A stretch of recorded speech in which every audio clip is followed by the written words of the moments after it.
Let's be honest. When you hear Big Ben Roethlisberger and Andrew Luck are facing off on Turkey Day, you expect an aerial attack.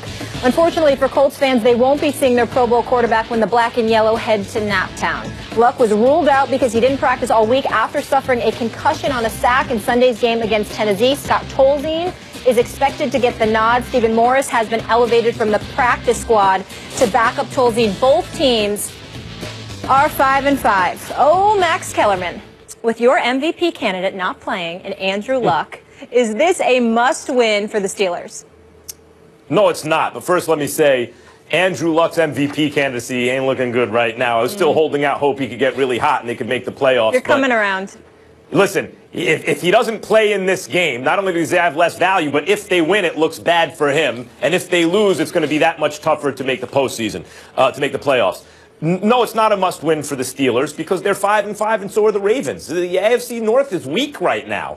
And when you look at their schedule, really the difference in their schedule, both fairly typical NFL schedules the rest of the way, but when they play again, it's at home for the Steelers when the Ravens and Steelers play, and the Steelers get the Browns at home. So that really is, even if they lose today, that really is the difference. In more or less evenly matched teams, one team gets the other, the divisional rival with the same record, gets the other at home and gets arguably the worst team in football also at home later in the season. That gives the edge to the Steelers.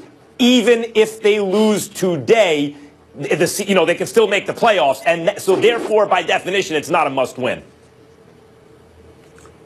Max, you need prayer. You're totally wrong on this one, and I don't even understand how you can come to the conclusion that you just came to. Let me be very, very clear.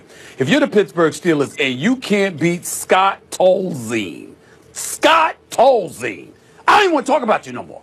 I mean, if they lose to this dude, we might have to talk about them tomorrow because we're going to revisit the results of today's games. But that's about it. I don't want to talk about the Steelers anymore. Now, you can't beat Scott Tolzien? You can't? Yeah. You've got to be kidding me. I didn't want to hear it. That's number one. Number two, we got to pay attention to what's going on with the Steelers here. Since 2014, this is a team that's averaged 32 points per game at home, only 22 on the road. This year alone on the road, 3 points at Philly, 15 points at Miami, only 2 first downs after 3 quarters at Baltimore.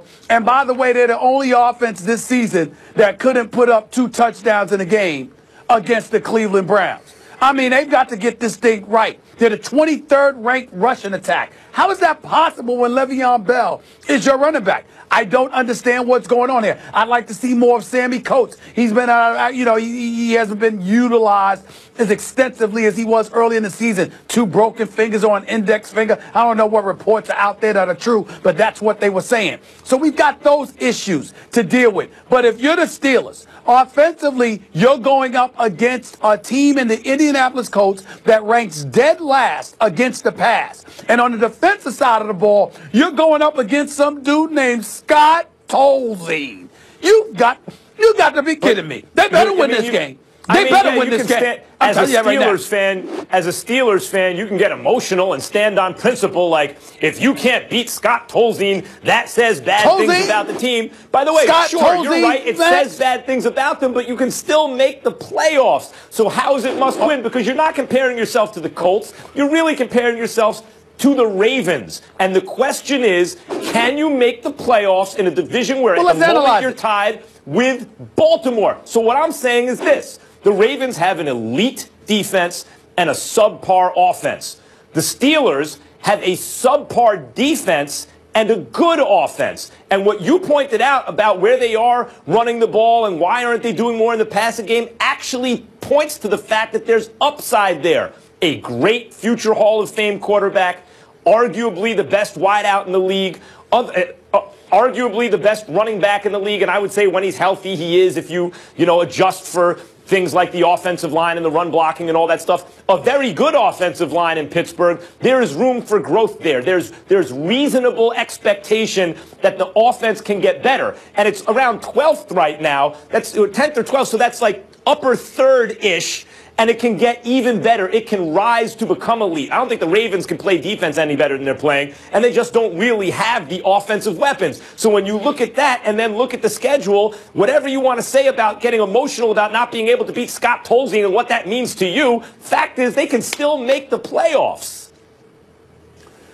The Steelers have the Indianapolis Colts on the road today. You picking them to beat your Giants next week? No, I hope not. Let's see what the Giants look like this week. Okay, that's fine. I thought so. After that, they got road games. It's an even matchup, though. Steelers-Giants is an even matchup. Hold on. I gave you a chance to answer the question. You gave me your answer. Don't couch it now. Hold on. Let me get to the other games. We got at Buffalo, at Seattle, then a home game against Baltimore and Cleveland to close out the season. If you can't beat Scott Tolzien and the worst-ranked pass defense in the NFL, why should I believe you're going to win these games? All right, let me ask you this. The Ravens get the Bengals at home this week. Is that a must-win for them? Because if it's a must-win for them, then this can't also be a must-win for the Steelers. Then they get the Dolphins at home, winners of 5 straight. Then they have to play the Pats on the road. Then they get the Eagles at home. Then they close out with the Steelers on the road and the Bengals on the road. In fact, they have the tougher schedule, not by much, but the difference is they're going to Pittsburgh, and Pittsburgh also gets the Browns at home. I'm telling you, you can't argue that this is must-win for the Steelers if you also want to argue that it's going to be must-win for the Ravens. Can't be must-win for both because the division's coming down to those two. Well, first of all, we disagree with that, number one. Number two, and more importantly, I'm looking at it from a talent perspective in this regard. If you can't beat Scott Tolzien, who's also saddled with the worst pass defense in the NFL, what I am simply saying is that I don't have any belief that you'll be able to beat any of those teams to follow on your schedule. I could see Baltimore going back and forth because their defense is their defense, but their offense is somewhat suspect. But what I'm saying about the Steelers is that as suspect as their defense is, everything, talk about the perfect opponent to have, pick your poison.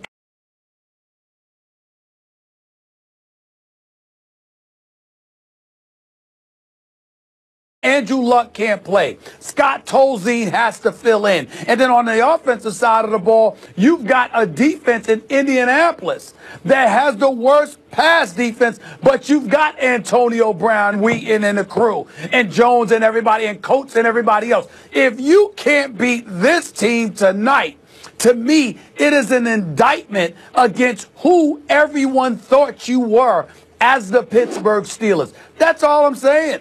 Well, that's different than saying must win. What you're saying is you want to see some evidence that the Steelers are who you hope they could be. A must-win game by almost any definition. I'm not talking about people who say take it literally. Always make up your definitions. You always want to sit there and say about any definition. I'm going to give you a very good one. Max has his own definition of things. Because I have the best definitions. I can't reach my dictionary. I wish I could reach my dictionary so I could pick it out. Here's the next best here's the best definition on this topic. Next topic, I'll give you another best definition. But for this one, I'm not one of those people. Thank you for admitting it. Thank you for admitting it. I'm not one of those people who says must win means only when you can be mathematically eliminated. That's ridiculous. You are not to take must win literally. It's a part of language. You use hyperbole to make your point. Must win means if your team, or if this team loses that game, it's over for making the playoffs. You know, for all intents and purposes, it's over. That's not this. That's basically the best working definition of must win I've heard. That's your definition. It'd be an embarrassing loss, Max. That's for sure. My definition, correct. My definition is there are pivotal games in a season. There are moments that ultimately define who you are and what you are made of in my mind. That's what I believe. I'm looking at the Steelers' schedule. I'm looking at how the Steelers have looked already. I'm looking at the troubles that they have had. I'm looking at the adversity they have had to overcome. And I'm saying, if you are the Steelers and you lose this particular game to this particular quarterback, to this particular secondary and defense against the pass, to me, I have no faith in you. That's what I'm saying. That's my definition today of what this means in terms of this being a must-win for the Steelers. That's what I believe. Hang in. I'm sorry. I'm told that we have to reject that definition. It's not good enough. But, you know, thanks for playing.